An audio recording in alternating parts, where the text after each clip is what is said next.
안녕하세요. 제가 오늘은 지난 시간에 이어서 제가 기억나는 임상 케이스에서 따온 건데요. 독극물 섭취 아니면 자살 시도 이런 케이스들이 기억이 많이 나서 생각난 김에 비슷한 케이스를 하나 또 여러분들께 알려드립니다.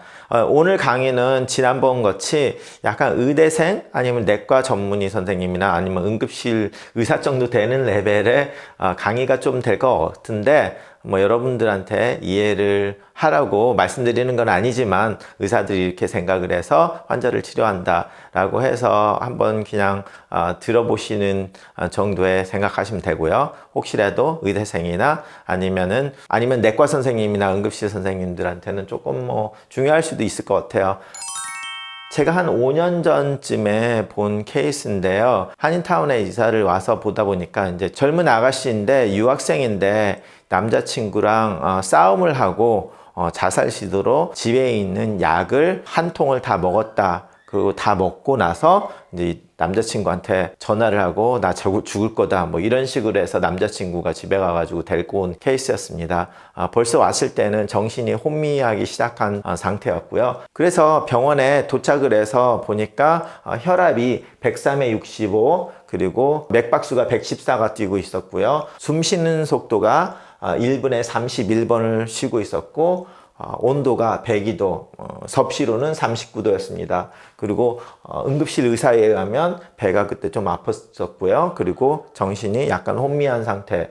피 검사를 하니까 소디엄 141, 포타시움 3.2, 그리고 클로라이 105에 바이칼분의 14, BUN 12, 크레아틴이 1.5가 나왔고 혈당은 90, 그리고 히모글로빈이 11.5가 나왔고 플레이틀릿 혈소판은 450이 나왔습니다.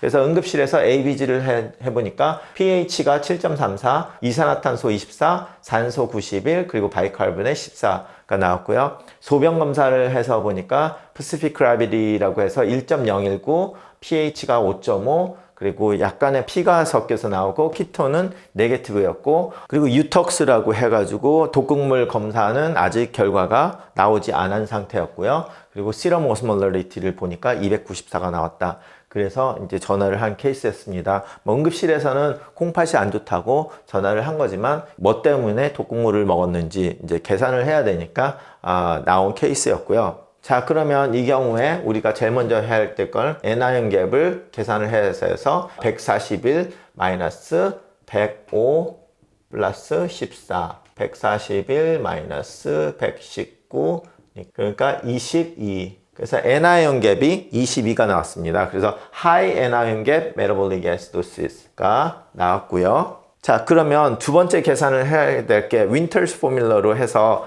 이런 수치를 가지고 있을 때 우리가 PCO2가 얼마만큼 예상이 되느냐를 계산을 하면 1.5 곱하기 14 바이칼보넷 플러스 8 플러스 마이너스 2 그러면 21 플러스 8 플러스 마이너스 2 그래서 29 플러스 마이너스 2가 나와야 되거든요. 자, 그런데 여기서는 24가 나왔잖아요. 그렇기 때문에 이게 많이 떨어졌다는 거는 우리가 원래 예상을 하는 게 29가 나와야 되는데 24로 떨어졌다는 거는 숨을 과도하게 많이 쉬고 있다는 얘기를 하거든요. PCO2가 적으면 숨을 많이 쉬기 때문에 이산화탄소가 숨을 통해서 나가기 때문에 피가 염기화가 되죠. 그렇기 때문에 지금 respiratory alkalosis가 와 있는 거를 알 수가 있습니다.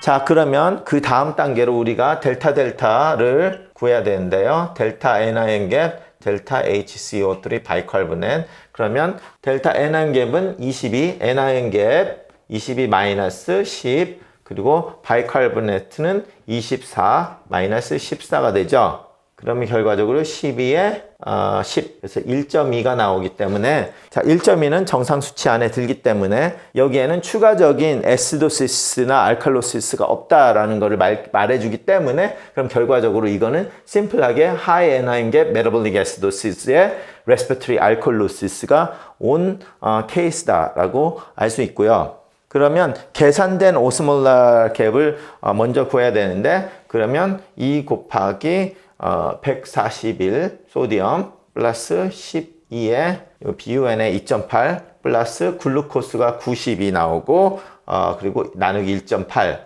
이렇게 되면 그러면 291 그래서 290일이 나오니까 serum osmolarity 마이너스 calculated 계산된 osmolary를 하면은 지금 3밖에 안 나기 때문에 이거는 normal osmolar gap이다. 그래서 제가 지난번에 말씀드린 osmolar gap이 있는 그런 독극물 섭취를 하지 않았다는 거죠. 그럼 요렇게 나온 것들은 결과적으로 뭐냐면 사리실레이트 톡시시리라고 해가지고 에드빌, 아이비프로펜 이런 소염제를 드시고 자살을 시도한 사람들이 나오는 그런 양상을 보입니다. 그래서 그런 분들이 이제 특히 젊은 여자들한테서 많이 일어나는 건데요. 그런 분들이 이제 흔히 먹는 것이 타이레놀이나 에드빌, 아이비프로핀 이런 식으로 먹는데 타이레놀은 이런 식으로 아니라 간 수치가 엄청나게 안 좋아지고 그럼 뭐 글루타티온 이런 걸로 치료를 하는 양상을 보이고요.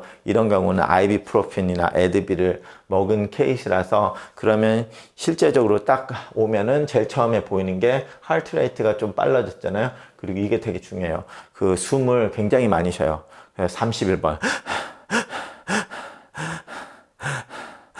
이런 식으로 1분에 숨 쉬는 수치가 올라가 있고 그래서 그리고 또 이렇게 많이 먹었을 때는 체온이 올라가기도 합니다. 그리고 이제 배가 아프고 그래서 이게 심하게 되면 gastric ulcer 해가지고 perforation 그 위궤양이나 위가 천공이 되는 경우도 있을 수 있고요. 이런 식으로 되면 결과적으로 혼미가 오기 때문에 이 환자는 1.5로 갔다 그 다음에 2.5인가 뭐 크레아틴이 쭉 올라가다 결과적으로 치료가 잘 돼서 이분은 퇴원할 때는 크레아틴이 정상으로 해서 신장 수치도 정상으로 나오고 다 괜찮게 다행히 문제가 없이 회복이 돼가지고 퇴원을 한 경우입니다. 구독해 주시고 좋아요 눌러 주시면 감사하겠습니다. 그래서 남자친구가 그때 와가지고 굉장히 옆에서 열성적으로 간호를 한 경우인데 젊은 애인들이 좀 싸우다가 이런 경우들을 가끔 보고 그 경우에는 모든 문제가 없이 잘 회복을 돼서 퇴원을 했지만 안 좋은 경우는 이 콩팥이 완전히 망가져가지고 투석을 하고 이런 경우도 봤고요. 다른 경우에는 뭐 에드빌, 아이비프로핀 이런 거를 섭취하지 않고 타이레놀을 과다 섭취한 케이스도 봤는데 제가 한 13년, 4년 전에 본 케이스는 타이레놀을 엄청나게 먹고 와서 자살 시도로 먹고 와서 간이 완전히 망가져가지고 뭐 투석도 하고 그렇게 하다가 중환자실에서 결과적으로 죽을 뻔했지만 살긴 살았는데 간도 망가지고 콩팥도 망가져서 투석을 해야 되는 그런 안타까운 일이 있었던 케이스도 있었습니다.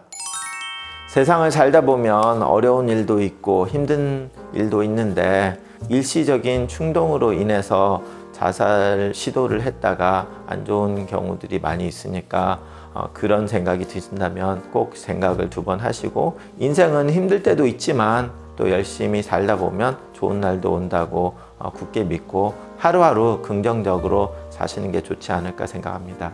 감사합니다.